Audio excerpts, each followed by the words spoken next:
Hey guys, we're here today. I'm talking with Scott today from Christian Brothers Lending. We're talking about the cost of homes, and we ran some numbers on a $500,000 home. If you would have bought it back in February 2020, rates were 3.9% compared to where the rates are at 7.12. Yeah, is the national average. Yeah, just over 7. So in order for you to get that same payment of what that price would have been on a $500,000 home back in 2020, that house would have to reduce by at least 25% Yep. to get this to match that payment. So the question I had for Scott today was, what's better right now in this market? I get a lot of buyers are saying, I'm going to wait, prices are going to drop, they're going to cut 50%. What's better now? Is it to try and wait out, which I don't think is going to happen on prices dropping, or is it for the lower rate, or is it buy now and wait for a lower rate? What is your take on the situation? So now we've already seen what happens when the rates are low, right? I mean, we had a buying frenzy. I mean, people are paying way over asking price, so that's gone, right? So now we have the opportunity, because the rates have gone up, to take advantage of the prices of the house. And not necessarily them going down so much, because I agree. I don't believe they're going to go down. If they do, it wouldn't be very significant. But we have sellers that are motivated out there that want to sell. So there might be opportunity to take advantage of maybe financing options through the seller, right? Okay. So that now gives the buyers that were, kicked out of this market because they couldn't go way above or didn't have the financing like we could now through seller concessions and such that they can take advantage of this market. And yes, the rates are higher, but do we see that being something in stone forever? Right. No, not at all. Now, in fact, I think hopefully by this time next year we'll be seeing something much lower, right? Now let me ask you this. Instead of, I know the buyers want a discount, but instead of taking, as a buyer, saying, hey, Mr. Home Seller, drop your house $25,000, let's say, is it still better? I think it's still better for the buyer if the seller was instead, they charge them the full price in the house, but do a buy down, right? Yes. So let's do some quick math, right? So a buy down to a seller is nothing compared to save a buyer a significant amount of money on a monthly basis for their payment. Right? So $25,000 less to be dropping your payment. Let's say the seller takes $25,000 less in their house. That $25,000 is going to save the buyer maybe less than $100, maybe $70 a month. Okay. Right? Okay. $80 a month. Let's just say $80 a month. All right. But take that $25,000 and help the buyer use that to buy down the rate, and it may not even be that much. They could actually be less than that and get them $300, $400, $500 a month savings versus $80. Right? So really, in that same aspect of a $500,000 home, instead of reducing to $475,000, if that seller would charge the full $5,000, take say $15,000, buy down that loan, they'd actually have a lower payment with a buy down than they would if they were to take a $25,000 cut, right? Of hundreds of dollars versus $80, right? Could be $300, $500, $300 a month, which is way more than 80, and maybe less than 25,000, probably less than that. So the seller now nets more, right? The buyer saves more, right? And this is the opportune time to do that. And then the seller also gets a deduction on tax, right? Because that's an expense. For paying those costs. And you mentioned if it's a permanent buy down. Check with your CPA. You mentioned it's a permanent buy down, and a permanent buy down means different from the 1-2 buy down where they have to qualify for the highest rate. The permanent buy down qualifies at the lower rate, right? Right. So there is a difference. The 2-1 or 3-2-1 buy down. The borrower does have to qualify for the rate that it will end up at after the term.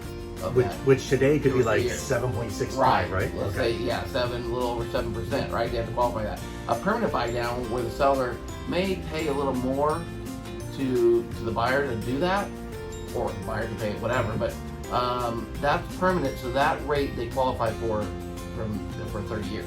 So if it's, let's say they're, getting a 6% versus a 7, whatever it is, national average, right? That whatever that cost is, but they qualify at the 6 and not what their rate would be because it's permanent. Right. So they can qualify for more house, right? Or, Yeah. or So really, with the buy down, in order to save or to get that same rate without a buy down, instead of taking $15,000 or $25,000 to buy down, they'd have to reduce a $500,000 home probably by $75,000 or $100,000 to get that rate. And we all know they're not reducing that much right now. No. That's just not going to happen No. unless rates hit No. 10, 12%. Well, we're at a different time. I mean, sellers don't have to. Well, I mean, unless you Yeah. have to sell, but Right. generally they don't have to. They could literally wait this out because we put people in homes that qualify for the mortgage they're in right now, and we know there's a lot of equity still out there for Right. a lot of people, so they don't have to. So nobody's going to drop their drawers Right. to sell their house. Well, and I think So I read something recently, it's like 40 or 45% of homeowners were cash buyers and own their Yeah. home outright. So there's Yeah. no foreclosure on a cash bought house. yes, So that takes that off. Anyone that was, able to at the time refinance them to 2.5, 2.9%, Yeah. they're not going to sell their house, yeah, that's right. Oh yeah, I mean, absolutely. Even at 3.9, Right. I'm not going Right. to sell my house. Right. So unless it's a death or Yeah. a divorce, or you're being moved for And work. That's exactly why the market's not going to go like everybody wants to, or every buyer out there wants Right. to see, right? Because that's not going to happen. I mean, It's still too slim. it's still, yeah, still. And we had mentioned earlier, they're forecasting only 5.61 million homes sold this year. Only. But that still makes it the fifth Yeah. best year Yeah. in history for home sales. So Yeah. it isn't. I think the media is making it hard on our end because they want to, predict doom and gloom, because we all love to hear doom and gloom. We like to hear about our neighbor suffering. Yeah. But, there is no good news. exactly. But with that said, I really like the idea of for the seller to not have to take these huge chunks, which we know is not going to happen. They're going to sit in the house, so they wouldn't sell. This gives the seller a reason to sell. And for the buyer, it actually saves them money. Paying a little more for the house actually saves them money in the long run because they're able to get a lower rate. And if rates don't drop, I'm hoping they drop next year, but if they don't come down, in the next 2 years, at least they're paying that bought down rate Right. what's locked Right. in until they come down. Because at some point they have to come down, Right, right? and what they qualify for, obviously you have to Mhm. qualify for the rate. That's not Right. changed. But yeah, I mean, then you write it out, and boy, if you go back history, and 50 years of financial history is out there to be seen. Google it. You can see that. I mean, the rates they change, and they do Right. after the situation that we're in right now with the Mhm. economy. They will come back. They will rebound. We were just talking earlier about the average rate is 7.9% through history, which is still lower than Yeah. what it is. Yeah. I know houses are cheaper, but Right. still, that's still lower. We were kind of debating back and forth whether rates will ever hit the fours or down to threes. Yeah. I don't know if they'll ever hit down to three.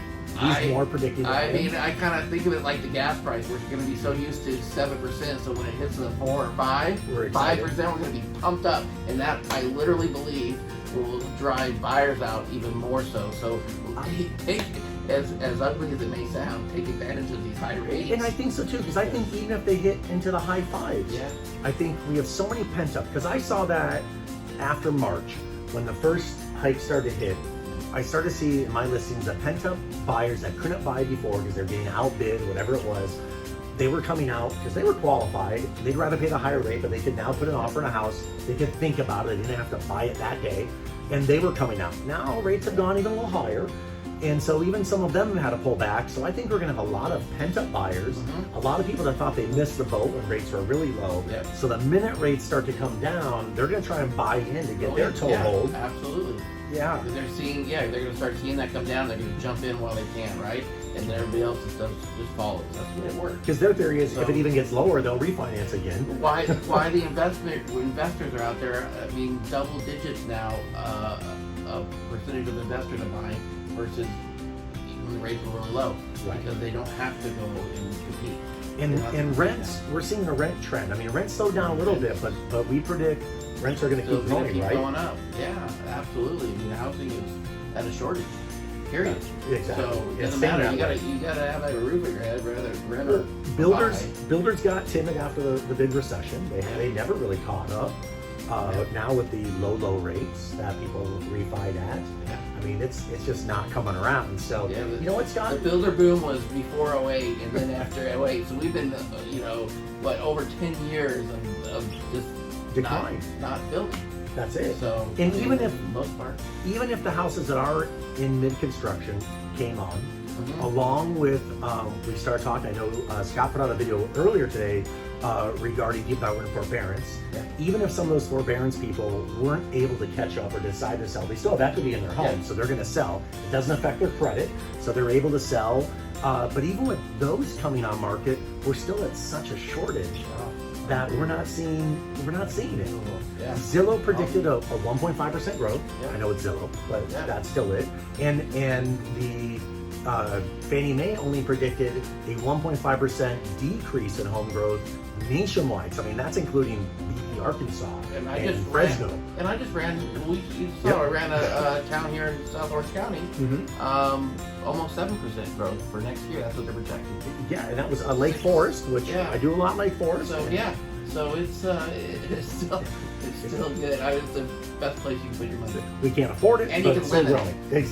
Exactly. So, hey, I'm gonna do another video, maybe tomorrow, next day. We're gonna put out another video because he has a really cool software that does a rent versus own. Yeah. And we'll pick a price. I'm gonna look up what the average rents are. I think a 2-bedroom place in South Orange County on average is around $3,000 a month. Yeah. So we're gonna run that rent. We're gonna see what that rent versus buy, if Yep. you were to buy, and I know you're not gonna buy in San Clemente for $3,000 a month, Yeah. but something in the area, Mission Viejos, Yeah. Lake Forest, Laguna Hills, one of those areas, and we'll get that video out tomorrow. So do that. I appreciate you watching. I love sitting here with Scott and his brother when he's around. He's not here, but getting out this information, talking, we have a good time doing it, and we want to bring more and more to you guys. So if you need me as a realtor, it's 949-627-7733. You can also get a hold of Scott. Scott, your number? Is 949-456-2455. And I've been giving you national rates every day, except the weekends when I'm taking off for that. But this guy right here can beat those rates. So make That's sure, right. and I know you're getting teaser little rates in the mail saying, hey, my credit union or Yeah. my bank can give me this rate. It is always worth coming to one of these guys that can do a 21-day close. They can get you a great rate and get you into the house. Those other ones take a long time, and you miss out. If you have something, from another bank or lender or whatever, and just want to compare, make sure that you're getting the right deal, please, I don't have to run your credit to tell you. I can just take a look at what you got and see if it's right. Unless you have 10 million in the bank and you're an 830 credit score, then I'd love to buy that multi-million-dollar home and forget him. Yeah, right. So Right. we won't make that happen. But that's it, guys. So All stay right. tuned. Have a good one. All right, thanks.